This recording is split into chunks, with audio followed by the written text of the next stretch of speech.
Hello everybody, my name's James Gilbert. Welcome to the second experimental design lecture on the skills module. If you'll remember last time, we first started off by talking about some of the basics and the pitfalls in experimental design, and we also talked about how to plan for your analysis, how to anticipate the kind of statistical analysis you're going to need when you're doing your experiment. So this time what we're going to do is we're going to look at how you can best set up your experiment so as to avoid some of those pitfalls.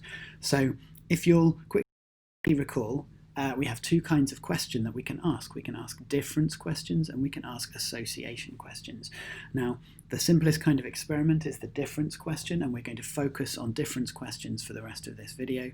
And if you'll remember, as we said in the last lecture, some of the ways that we address the pitfalls are to isolate. The experiment is designed so as to isolate and capture the effect of the variable of interest, and it's set up so as to minimize the effect of confounding variables. If you'll remember, a confounding variable is something which is correlated with your predictor variable and could also explain your result. So you have to try to remove the effect of confounding variables if you are going to isolate and capture the effect of the variable that you want to look at.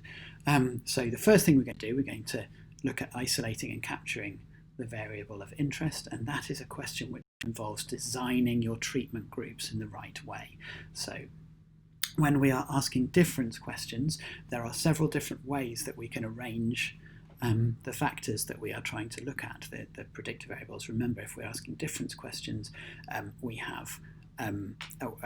looking at differences in a response variable, which can either be continuous variable or a categorical variable, but the variable that we're looking at the effect of, the predictor variable, is something which is in groups. So we have groups of treatments. That is a categorical variable. The treatments are in different categories, like a control and a treatment group.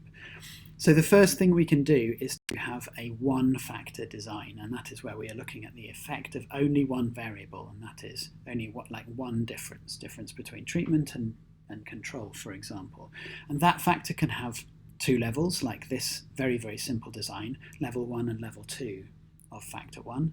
And those two levels could be, for example, control and treatment.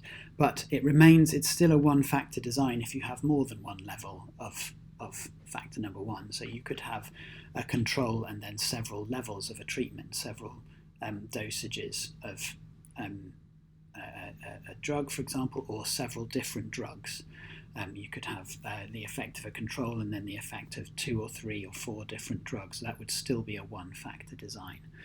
And you would then look for differences in your response variable among the samples coming from the different groups. So one example of this is Pintor et al. 2009, who did an experiment looking at the effect of the density of crayfish in ponds upon the number of flies that were consumed. So they have 3 levels of one factor. They have a control group, which is unmanipulated. They have low density of crayfish, and then they have high density of crayfish, which they've created experimentally. And what they identify is that there are differences among the groups. The control group has the lowest. Then the low density of crayfish has an intermediate level of flies consumed, and the high density of crayfish, they collectively ate the most flies. Slightly unsurprising, but that's a significant result. Now, several things that you can see about the graph that you've got here. You can see that there are error bars on each of the bars, which show the standard error of the mean of the replicates for the experiment. So each of those groups, each of those levels of the factor have 5 replicates, and the error bars on that bar chart there show you the standard error of that mean. Also, if you have a look, they have put little letters above the bars, and any bars that have that don't share a letter are statistically different. So you can see there that because the control and low bars both share the letter A, that means that they are not statistically different from each other. Because the low and the high bars share a letter B, they are not statistically different from each other. But the control and the high bars are different because they don't share any letters. That's a nice way of indicating which groups are statistically different from each other. And that is a one-factor design, where you're looking at the effect of changing one factor, the density of crayfish. Then you could have a two-factor design, and that is where you introduce another factor into the experiment. So you could be looking at density as factor 1, but then you could also be looking at body size as factor 2. So you have density of small things and density of big things. You could be manipulating those two factors together, and that enables you to look at the effect of two factors acting together. And so, sample A there would have, for example, small things at low density, and sample B would have small things at high density. Sample C would have big things at low density, and sample D would have big things at high density. So there you're kind of looking at all combinations of the two levels of the two factors. And of course, it would still be a two-factor design if you had 3 or more levels of the first factor or 3 or more levels of the second factor. As long as you can represent it as a grid like that, with factor 1 across the top and factor 2 down the side, then you have a two-factor design. So one example of a two-factor design is Repeat et al. 2001.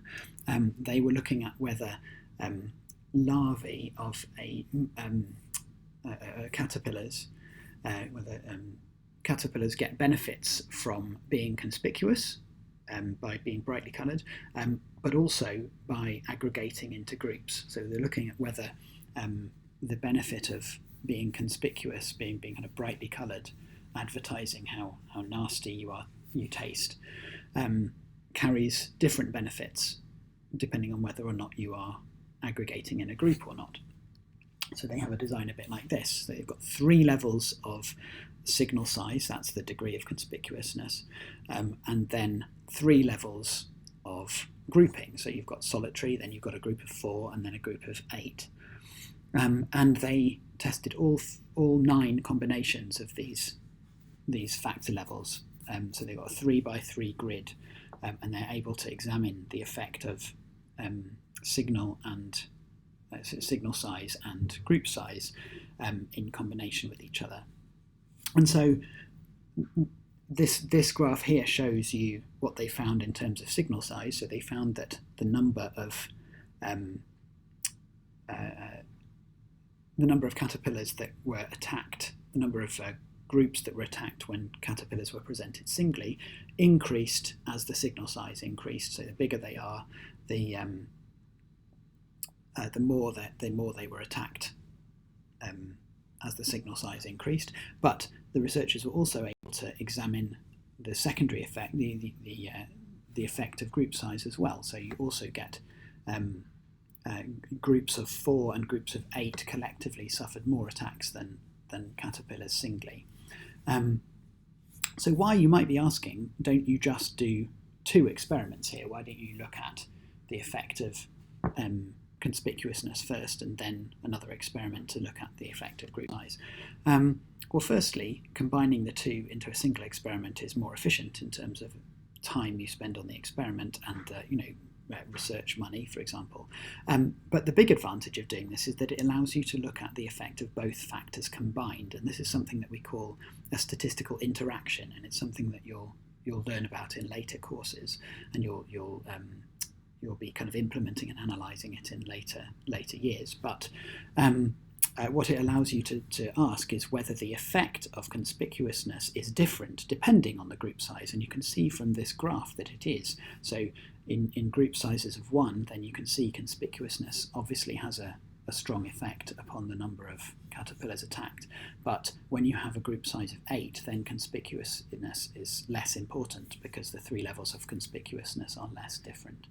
So that allows you to identify something that we call a statistical interaction, where the effect of one of the factors depends upon the level of the other factor that you have. Of course, you can also combine more than two factors into things like three-factor design, and that would be better represented by a kind of a cube, as you can see here, like a three-dimensional design, and each of those blocks, each of those blue blocks represents a sample. And obviously here you can look at the effect of something called a three-way interaction, where you look at the effect of the combination of three different factors. Here, though, you run into the issue of statistical power, because remember that you need to estimate, a mean and a standard error for your response variable for each combination of these factors, and you'll have to have a big enough sample size for each cell. So each cell requires an adequate sample size to estimate a robust mean. And if you'll remember from last lecture, we suggested that 10 or 20 was a good value for a mean for each cell. So you've got to ensure that you have enough capacity to implement a three-factor design, otherwise you begin to lose statistical power. Every extra factor you add chops up your sample by an extra dimension. So it's usually a good idea to carry out a power analysis to be sure that you're going to be able to carry out the experiment that you want with the sufficient statistical power to look at actual differences between the groups. In the next video, we will be talking about how we use designs like this to minimize the confounding effects that might come in to reduce the statistical power of our results. We'll go into pseudo-replication, we'll go into the unintended effects of manipulation, and then we'll go into some common confounds like age and body size, etc. Okay, so we'll see you in the next video.